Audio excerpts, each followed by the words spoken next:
Welcome everyone. Over the past months we have worked on many areas. And let's start with what the players see when they first get acquainted with the project. Thanks to the cooperation with the Stalker Nexus team, a new launcher was developed with the necessary functionality, as well as a convenient and pleasant design.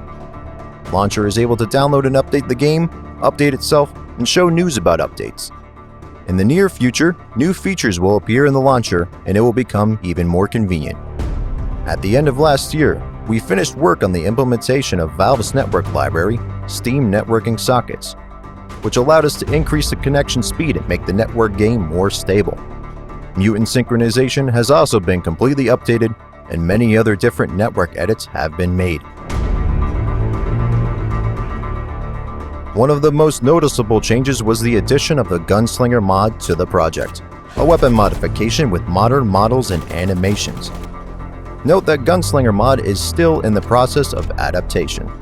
At the same time, we completely changed the sound profile of shooting for automatic weapons, which made it possible to improve the quality of its sound, making shooting softer and optimizing sound overload in active battles.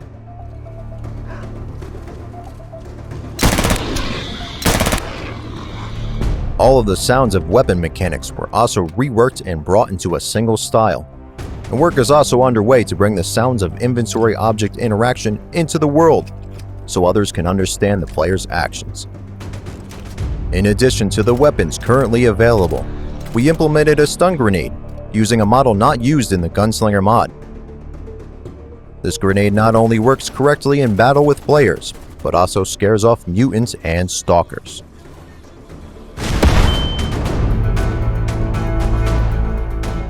In this update, we have reworked a lot of character animations.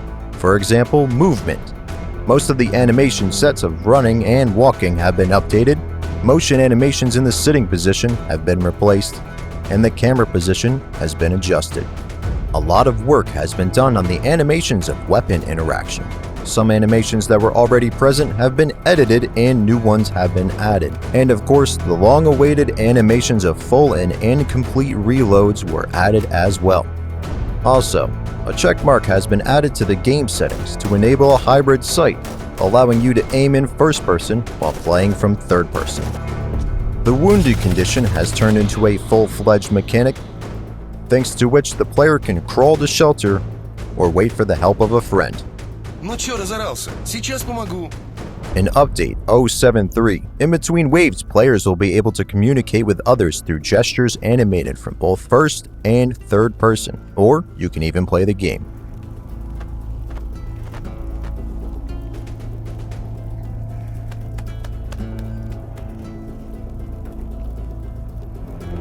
We continued to develop the idea of artifacts activating. The mechanics were refined in such a way that it was easier for players to notice the island of safety that had formed for a short time. Activation and action with artifacts are fully animated and sounded. Also, second artifacts have been added that allow you to heal squad members within a certain radius. Both artifacts are accessible with the 7 key by default, and switching between types is identical to the grenade switch.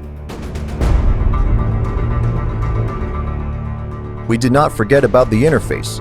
The approach to its rendering was completely revised, which allowed not only to improve the quality of the display of elements as a whole, but also to reduce the drop in quality when zooming on small or very large screens.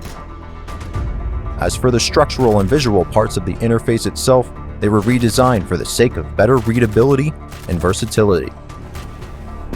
For example, the status panel has become much more convenient due to the clear division in colors. Besides, it is now quite versatile for other settings and even modes. The mini-map has also been modified. The need to look closely at the icons has disappeared. They have become brighter and more noticeable. Indicators in the lower area of the map report dangerous zones, and the icons on it are now noticeably larger. The azimuth coordinate axis was also added, which allows you to inform your comrades about the location of an important object or enemy.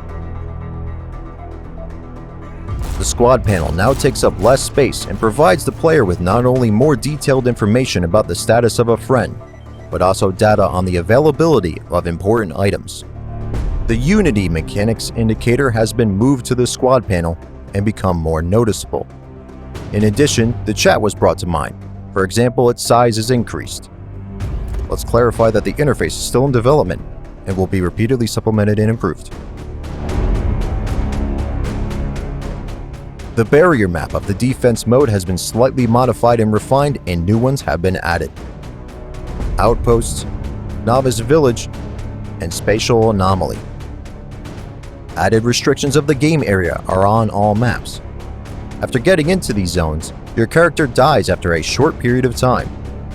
Now players will not be able to hold the defense in the forbidden area even if a mutant pushes them out of bounds in the game zone. Individually voiced scenes have been added for all maps. And lanterns and spotlights are available on night maps, which can be turned on using levers or generators. Also, to make the search for equipment more convenient, now all found chests are marked on the minimap. To make the atmosphere of each map individual and the battles on them more dynamic, ambient and dynamic soundtracks were added to all maps, and all compositions were written specifically for the project. Now we are working in many different directions. Update 073 is already available for download. A link to the launcher can be found in the description of the video and on all official resources of the project. There is also detailed instructions for game installation and settings.